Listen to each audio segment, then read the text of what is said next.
Bonjour à tous, j'espère que vous allez bien. Donc aujourd'hui on va faire une vidéo sur la profondeur des marchés. Donc vous en avez peut-être déjà entendu parler ou vous vous posez la question de qu'est-ce que c'est. Donc on va regarder ensemble ce que c'est. La deuxième terminologie qu'on peut utiliser bien évidemment pour parler de profondeur des marchés, c'est le niveau 2 ou le level 2 en anglais. Donc dans un premier temps, nous allons faire un rappel sur l'affichage des prix. Donc vous avez le niveau 1. Le niveau 1, c'est tout simplement le premier niveau de prix accessible à tout le monde. Ensuite, nous avons le niveau 2. Et là, le niveau 2, bien évidemment, c'est la profondeur des marchés. Donc je vais vous montrer ça tout de suite sur la plateforme. Alors, donc voici à quoi ressemble le niveau 2, la profondeur des marchés. Donc là, vous avez ici la partie centrale, c'est la profondeur des marchés. À gauche, c'est une watchlist et à droite, en fait, c'est le time and sell window.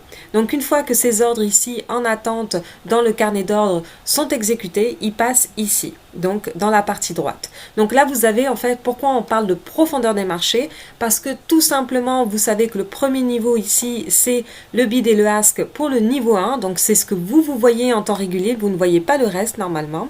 Et en fait, le reste, c'est la profondeur des marchés, c'est le niveau 2.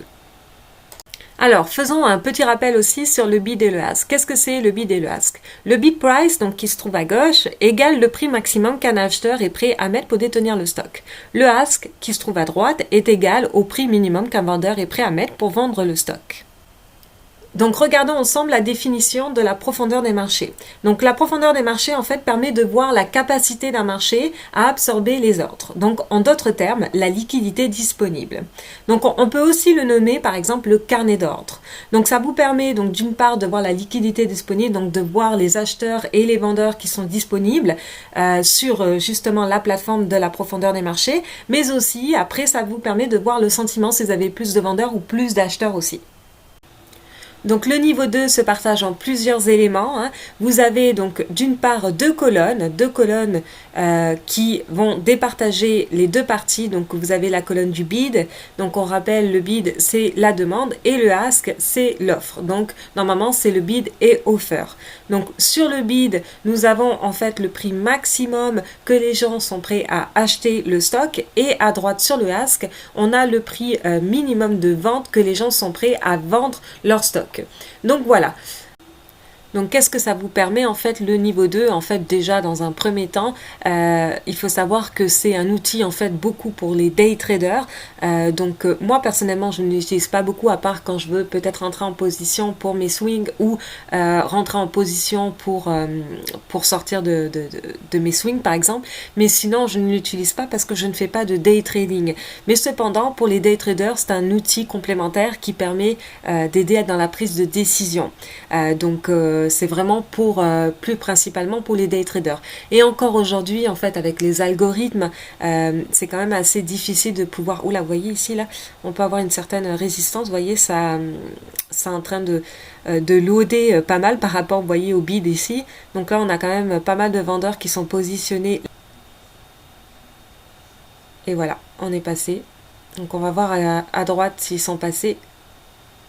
Voilà, vous voyez ici tous les ordres ici qui sont complétés, 157.2. Donc là, ils sont passés pas mal. Ils ont splitté ça en plusieurs positions. Vous voyez, il y a quand même pas mal de... Et voilà. Donc aussi, il y a une activité qui est très connue justement sur la profondeur des marchés, c'est le spoofing. Donc en fait, vous avez le market maker qui va arriver avec un iceberg, donc un gros bloc transactionnel ici, sur le carnet d'ordre. Il va se positionner à un tel niveau de prix, et quand plus son ordre va monter vers le niveau 1, et en fait il va disparaître au dernier moment et se mettre sur le bid au dernier moment. Donc ça en fait c'est ce qu'on appelle du spoofing, c'est un peu c'est de la manipulation, c'est vous faire croire qu'ils sont positionnés sur justement à la vente avec un gros bloc transactionnel pour de façon en fait justement à ce qu'il y ait plus de personnes à la vente à ce niveau-là, et ensuite ils se positionnent ici à l'achat pour avoir le prix qu'ils ont voulu avoir. Donc ça, c'est ce qu'on appelle en fait le spoofing. On fait croire qu'on est dans un côté avec un certain gros iceberg, et finalement on en profite pour faire baisser le prix du coup, étant donné que d'autres vendeurs vont se positionner en regardant le level 2, et ensuite ils vont se positionner de l'autre côté pour avoir au prix qu'ils veulent. Donc voilà. Donc, comme la profondeur des marchés nous permet de voir la disponibilité au niveau de la liquidité et donc aussi au niveau le spread qui est actuellement entre le bid et le ask, on va parler en fait de différents marchés. On va parler d'un marché, un fin market, donc excusez-moi pour l'accent, je ne sais pas si on le dit exactement comme ça, ou d'un thick market. Donc, fin market, c'est lorsque le spread est vraiment petit entre le bid et le ask, et le thick market, c'est lorsque le spread est un peu plus élevé. Donc, le fin market signifie qu'il y a peu de traders qui tradent activement un marché en particulier. Cela signifie qu'il y a peu de market makers qui assurent la liquidité de ce stock aussi. Cela se traduit souvent par un spread plus important. Donc ensuite, un fin market est aussi significatif de low float. Soit, ça veut dire quoi? Ça veut dire que c'est un faible nombre d'actions en circulation. Donc des compagnies qui n'ont pas beaucoup d'actions en circulation. Donc c'est pas Apple par exemple. Donc en fait, qu'est-ce que cela implique? Une hausse de la demande au niveau justement de ces actions-là va faire une hausse de prix très importante. Pourquoi? Parce qu'on a peu d'actions en circulation. Donc en fait, c'est la loi de l'offre et de la demande. Lorsque la demande augmente et que nous avons beaucoup moins d'offres, bien évidemment, il y a une augmentation du prix plus significative. Donc là, en fait, ça peut être plus attractif pour certains day traders, par exemple, comme la performance peut vite être de 50 à 100%. Donc en fait, ça se fait beaucoup aussi sur du small cap, des penny stocks, donc en fait des compagnies qui n'ont pas beaucoup d'actions en circulation. Donc parfois, les day traders qui vont justement rechercher de la volatilité, parce que c'est ce qui fait aussi un day trader, ben, il va pouvoir aussi regarder ce genre de compagnie en fait qui ont justement un low float. Donc là, vous voyez actuellement, je suis sur le site de Finviz, je suis sur la page d'accueil. Vous avez les top gainers et les top losers. Donc là, vous pouvez voir au niveau du pourcentage, c'est vraiment ce qui s'est fait aujourd'hui. Donc c'est des pourcentages très importants, 180%, 160%, 79, 78, 50. Voilà. Donc ça, en fait, ce sont des pourcentages très importants. Pourquoi? Parce qu'en fait, ce sont des low float, des compagnies low float, c'est-à-dire qu'il n'y a pas beaucoup d'actions en circulation. Ce qui fait que dès qu'il y a une demande assez importante, mais en fait ça va pas prendre 3% dans la journée, ça va prendre 100-150% parce que en fait c'est une question d'offre et de demande. Donc là, si on fait un petit comparatif, par exemple, déjà je vais juste voir sur un chart, vous voyez bien, en fait là vous voyez que la majorité du temps il n'y a pas de volatilité et tout d'un coup en fait ça a pompé, donc on appelle ça pump and dump parce que ça pompe et ça redescend. C'est quand même, ça c'est une façon de trader sur les penny stocks. Donc moi personnellement je ne trade pas les penny stocks, mais il y en a beaucoup, en fait beaucoup de day traders vont justement chercher ce genre de volatilité sur les stocks pour day trader, parce que qu'un day trader va chercher, c'est de la volatilité. Donc là, si par exemple on peut faire un petit comparatif, si je vais sur ce stock là dans le niveau 2, par exemple, c'était, excusez-moi, je ne me rappelle plus du code, c'est IDM. Donc là, admettons, c'est IDM. Vous pouvez voir, vous voyez, en fait, il y a quand même, là pour l'instant ça s'est réduit, mais il y a quand même un nombre assez important justement par rapport au float, c'est-à-dire par rapport au nombre d'actions en circulation. Vous pouvez même, par exemple, faire un comparatif avec VISL aussi. Vous voyez ici le nombre d'actions sur le carnet d'ordre. En fait, il y a quand même beaucoup d'actions qui se tradent aujourd'hui, comparé par exemple à Apple.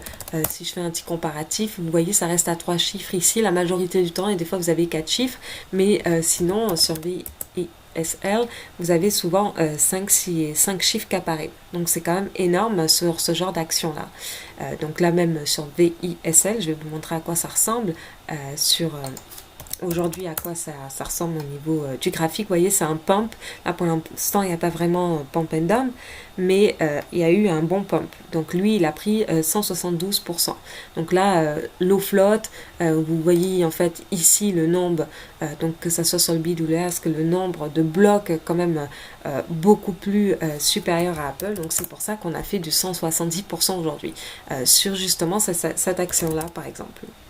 Donc voilà, donc ça vous permet en fait justement d'avoir une idée en fait sur le niveau 2 en fait, là des market makers qui sont en train de se positionner, ou des ICN qui sont en train de se positionner à certains cours limités, donc avoir une idée en fait du montant en fait maximum que les acheteurs sont prêts à acheter et du montant minimum qu'ils sont prêts à vendre. Donc voilà, c'est principalement à ça que ça sert. À droite, c'est vraiment la quantité complétée.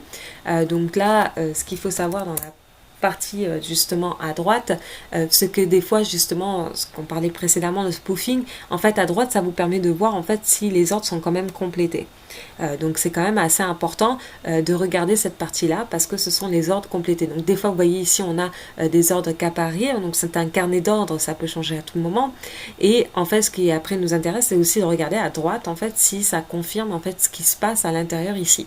Donc là on peut voir en fait à quel prix justement les gros blocs ici peuvent passer. Donc des fois ils vont splitter ça en plusieurs montants, mais vous allez en fait la liste qui défile en fait, vous avez par exemple ça va être peut-être 1000, ils vont faire 10 fois 100 et puis là vous voyez ici ça va se splitter en plusieurs fois comme ici là vous voyez. Donc voilà, c'est pour ça c'est bon de surveiller ça parce que ça permet en fait de confirmer ce qui se passe ici. Donc bien évidemment à l'inverse, le FIC market signifie qu'il y a beaucoup de traders qui tradent activement un marché en particulier. Cela se traduit souvent par un spread très faible. Donc là si vous allez regarder comme des actions des grandes capitalisations boursières comme Apple ou Microsoft, vous allez voir effectivement que le spread va être d'un penny par exemple. Donc ça va être très très faible. Donc bien évidemment à l'inverse, le FIC market signifie qu'il y a beaucoup de traders qui tradent activement un marché en particulier. Cela se traduit souvent par un spread très faible.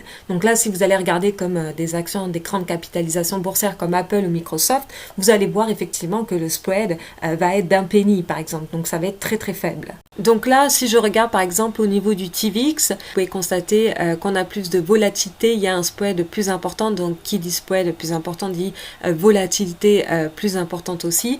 Donc là, vous voyez, on a à peu près 11 cents, des fois c'est 15 cents. Vous voyez là, oula, ça a tout bougé. Donc là, par exemple, là vous avez moins de cents, mais là, vous voyez, on repasse à 10 cents de plus.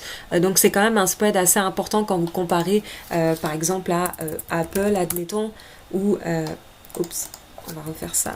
Apple, où vous voyez qu'il y a un spread de quelques pennies, ou le QQQ, où vous avez aussi par exemple un penny pour le spread, ou vous avez par exemple pour le SPY un penny presque pour le spread. Donc voilà, il y a des stocks où effectivement, enfin là c'est pas un stock, c'est un ETN, vous allez avoir un spread un peu plus important, donc dans des moments en plus volatiles un peu plus importants.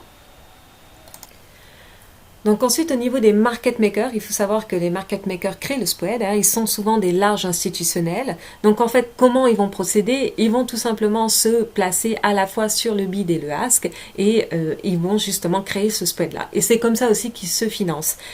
Donc le rôle en fait majeur en quelque sorte au niveau des market makers bien évidemment c'est d'assurer une certaine liquidité. Et eux en assurant cette certaine liquidité là, ils se font de l'argent en créant justement ce spread. Donc ensuite nous avons les ICN, donc en fait Electronic Communication Network, qui est en fait un système informatique qui va automatiquement connecter les ordres d'achat et de vente ensemble. Donc en fait c'est un système tout simplement qui va permettre de connecter plusieurs brokers ensemble afin de faciliter justement la disposition des ordres.